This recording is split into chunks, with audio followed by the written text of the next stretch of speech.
श्री साईं बाबा की जय। बाबा व्रत कथा शुरू करें। श्री साईं बाबा के व्रत के नियम। श्री सद्गुरु श्री साईं बाबा श्रेणी के परम संत हैं। उनका हृदय फूलों से भी कोमल है। जो कोई व्यक्ति अपार श्रद्धा एवं विश्वास से उनको भजता है वह इस भवसागर से पार उतर जाता है। जो दुखी व्यक्ति उनको सच्चे हृदय से पुकारता है श्री साईं बाबा उसका दुख तुरंत ही दूर कर देते हैं। अतः यह व्रत अपार श्रद्धा एवं विश्वास से करें। यह व्रत आबाल वृद्धा, स्त्री पुरुष अथवा कोई भी व्यक्ति एवं अत्यंत निर्धन व्यक्ति भी सरलता से रख सकता है। लोग बाबा जी के चरणों में भांति भांति की मिठाई पकवान के थाल समर्पित करते थे, परंतु उन्होंने सारा जीवन रोटी भाजी छाछ आदि का सादा भोजन ही लिया था। इसीलिए इस व्रत के दौरान भाजी छाछ अथवा दही का भोग लगाएं। एक ही बार भोजन करके यह व्रत रखें। चाय दूध या फल खा सकते हैं। किसी भी गुरुवार से इस व्रत का आरंभ करें। इस व्रत में 9 गुरुवार तक व्रत रखने का नियम करें। जिस गुरुवार से व्रत का आरंभ करें उस दिन संकल्प करें, बाद में संकल्प करने की आवश्यकता नहीं है। व्रत के दिन निंदा ना करें, झूठ ना बोलें, हिंसा ना करें और झगड़ा टंटा ना करें।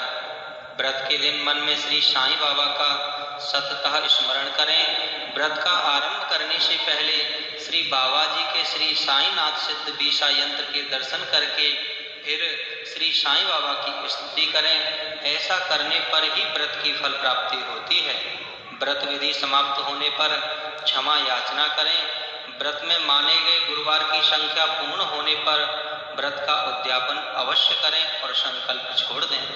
यदि स्त्री रजस्वला हो, सूतक हो अथवा बाहर गांव जाना पड़े तब बाबा श्री का मानसिक पूजन करके बाबा श्री का स्मरण करते रहें तथा उपवास रखें। इससे व्रत अखंड रहेगा।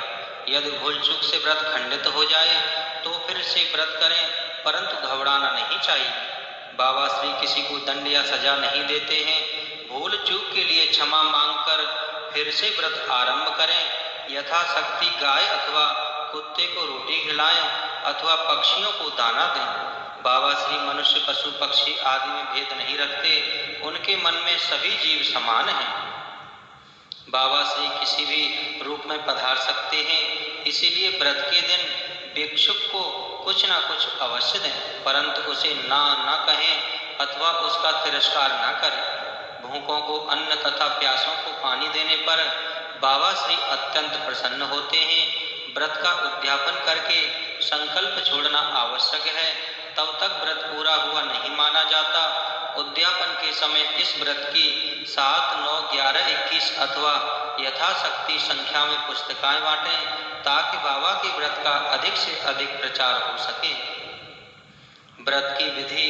गुरुवार सुबह को स्नान आदि के बाद स्वच्छ वस्त्र धारण करके ओम श्री गणेशाय नमः बोलकर व्रत विधि को आरंभ करें। श्री साईं बाबा की तस्वीर के सम्मुख दीप अगरबत्ती जलाएं। यदि शक्ति हो तो अष्टगंध का तिलक करके फूल अथवा फूल माला चढ़ाएं। यथाशक्ति प्रसाद चढ़ाएं। प्रसाद रूप में कोई भी फल, शक्कर अथवा गुड़ रखें। संकल्प करने पर व्रत को दृढ़ता प्राप्त होती है। इससे इच्छित कार्य जल्दी से परिपूर्ण होता है। इसलिए चम्मच में स्वच्छ पानी लेकर चम्मच को दाहिने हाथ में पकड़कर श्रद्धा पूर्वक नीचे लिखा संकल्प करें।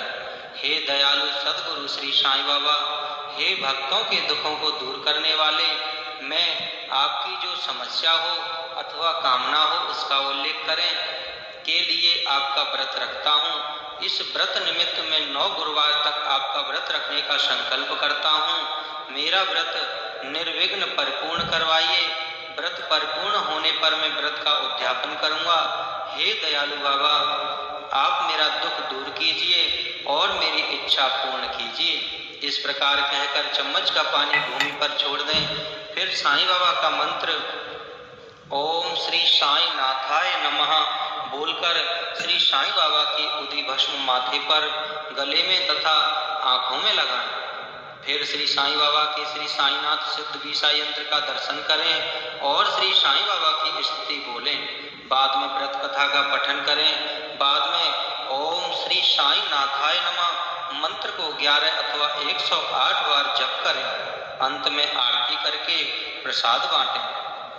क्षमा याचना सारी विधि पूर्ण होने पर श्री बाबा से क्षमा मांगते हुए कहें, हे बाबा, आपका व्रत रखने में मुझसे कोई भूल चूक हुई हो तो उसे आप उदार भाव से क्षमा करें। दोपहर को श्री बाबा जी को रोटी भाजी छाछ का भोग लगाएं। व्रत का उद्यापन की विधि। संकल्प किए गए गुरुवार पूर्ण होने पर उसके बाद के गुरुवार को व्रत का उद्यापन करें। उद्यापन में रोटी भाजी छाछ या दही व्यंजन अवश्य रखें। विशेष में अपनी शक्ति के अनुसार व्यंजन बनाएं। हर गुरुवार की तरह ही बाबा की पूजा करें। यदि शक्ति हो तो गुलाब के फूलों की माला तथा हीना का इत्र समर्पित करें। व्रत की बाकी की विधि पूर्ण करके प्रसाद में मिठाई समर्पित करें। यदि ऐसा ना हो सके तो गुड़ शक्कर या फल भी रख सकते हैं। फिर आरती करें, नारियल चढ़ाएं। शक्ति के अनुसार 1, 3 अथवा 5 गरीबों को प्रेम पूर्वक भोजन कराएं और फल या धन रूपी दक्षिणा दें। फिर साईं बाबा के सम्मुख नीचे बताए अनुसार संकल्प छोड़ें। चम्मच में पानी लेकर बोलें, हे साईं बाबा, मैंने अति श्रद्धा एवं प्रेम से आपका यह व्रत पूर्ण किया है और आज उसका उद्यापन किया है। इस व्रत को करने में अथवा उसके उद्यापन में किसी भी प्रकार की भूल चूक हो तो क्षमा भाव से मुझे माफ कर दीजिए और मेरे व्रत को स्वीकार कीजिए। आप मुझ पर प्रसन्न रहिए और मेरी मनोकामना पूर्ण करने की कृपा कीजिए। ऐसा कहकर पानी भूमि पर छोड़ दें। साईं बाबा को चरण वंदन करें। भूल चूक के लिए क्षमा मांगें और व्रत को पूर्ण करें। श्री साईं बाबा की व्रत की कथा। श्री साईं बाबा सिडनी में नीम के पेड़ के नीचे अवतरित हुए थे। तब उनकी आयु 16 वर्ष थी। इस उम्र में भी उनके मुखमंडल पर गजब का तेज था, जिसे देखते ही स्वयं ही उन्हें प्रणाम करने को मन करता था। गर्मी सर्दी बरसात कुछ भी हो, बाबा वहीं रहते थे। लोग उनको जो कुछ दे जाते उसी से वे अपना पेट भरते। सामान के नाम पर उनके पास अपने गुरु द्वारा दी गई कफनी, ईंट, सटका और पटका थे। एक बार किसी भक्त ने बाबा से पूछा कि आप कौन हैं? वो भक्त लोगों को इकट्ठा कर बाबा के पास गए। उन्होंने नीम के पेड़ के नीचे खुदाई करने को कहा। खुदाई के दौरान जमीन के नीचे 4 दीपक जलते हुए नजर आए। बाबा ने वहां 12 वर्ष तप किया था। बाबा ने बताया कि ये मेरा गुरु स्थान है, इसे इसी तरह रहने दो।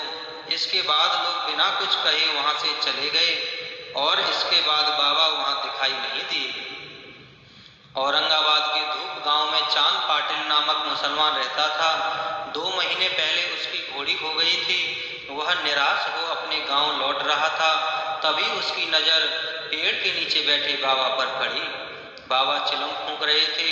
बाबा ने चांद पाटिल को रोका और चिलम के 2 घूंट मारने को कहा। चांद ने कहा बाबा को अपनी घोड़ी खोने की बात बताई। तब बाबा ने उसे नाले के पास घोड़ी खोजने को कहा। चांद ने नाले के पास जाकर देखा तो उसे आश्चर्य की सीमा नहीं रही। उसने देखा कि घोड़ी वहीं थी। वह घोड़ी लेकर बाबा के पास आया। चिलम तैयार की। बाबा ने जमीन में चिमटा मारकर उसमें से जलता हुआ अंगारा निकालकर चिलम पर रखा। फिर जमीन में डंडा मारकर जलधारा निकालकर उसमें कपड़ा भिगोकर चिलम पर लपेटा। बाबा चिलम के कुछ घूंट भरकर चांद को पीने को कहा। चांद पाटिल ने बाबा को आश्चर्य से देखते हुए चिलम के 2 घूंट भरे। चांद पाटिल समझ गया कि बाबा कोई सिद्ध आत्मा है। फिर उसने बाबा से अपने घर चलने को कहा। बाबा चांद पाटिल के घर चले गए। चांद पाटिल के साले की शादी सिरनी गांव में तय हुई थी। उसकी बारात सिरनी गांव में जाने को तैयार हुई। उसी बारात के साथ बाबा सिरनी पहुंचे। बारात महासालपति के यहाँ रुकी। बाबा को देखकर महासालपति के मुंह से अचानक ही साईं निकल पड़ा। तभी से वह सब बाबा को साईं बाबा कहने लगे। शादी के बाद बारात वापस धूप गांव पहुंची, किंतु साईं बाबा सिरनी में ही रुक गए।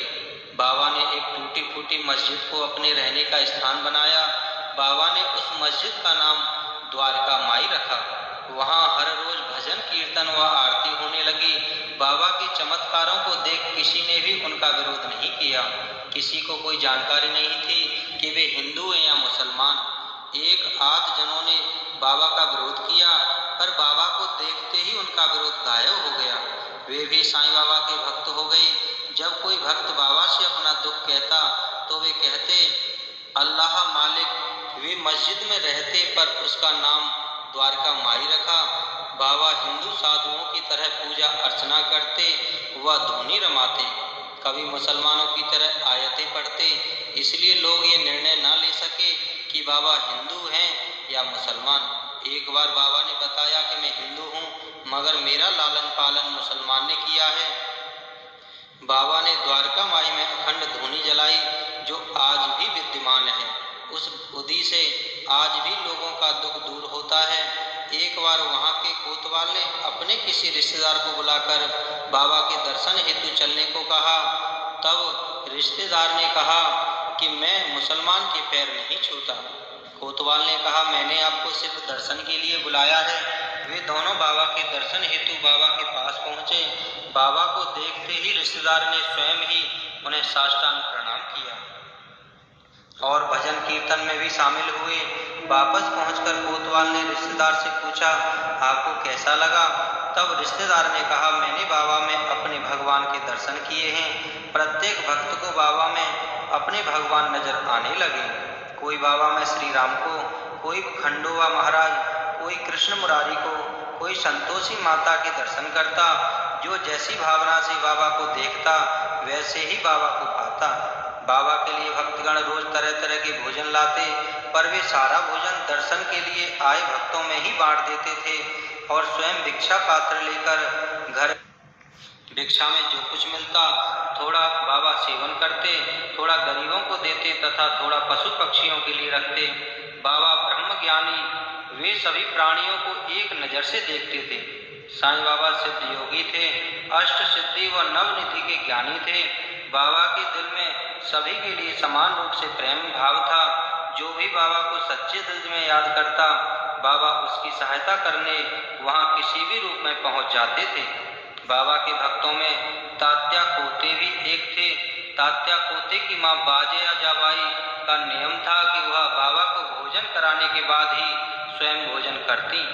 बाबा कई बार छुप जाते या देर से आते तो भी वे बाबा का इंतजार करके उनके आने पर उनको खिलाने के पश्चात स्वयं भोजन करती। बायजाबाई की मृत्यु हो जाने के बाद यह नियम तात्या ने चालू रखा। एक बार तात्या ने बाबा से प्रश्न किया कि बाबा मेरी मृत्यु कब होगी?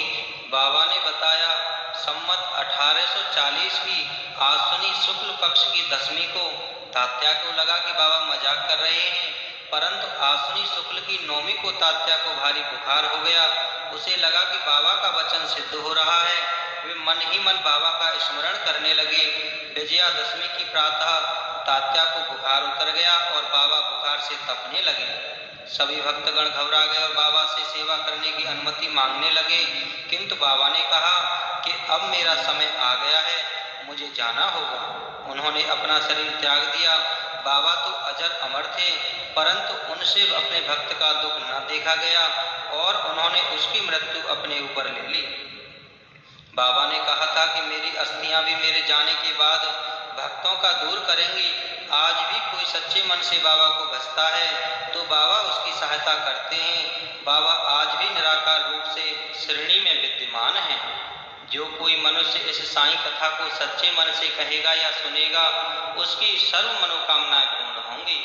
अनंत कोटि ब्रह्मांड नायक राजाधिराज योगी राज परब्रह्म श्री सच्चिदानंद सतगुरु साईनाथ महाराज की जय।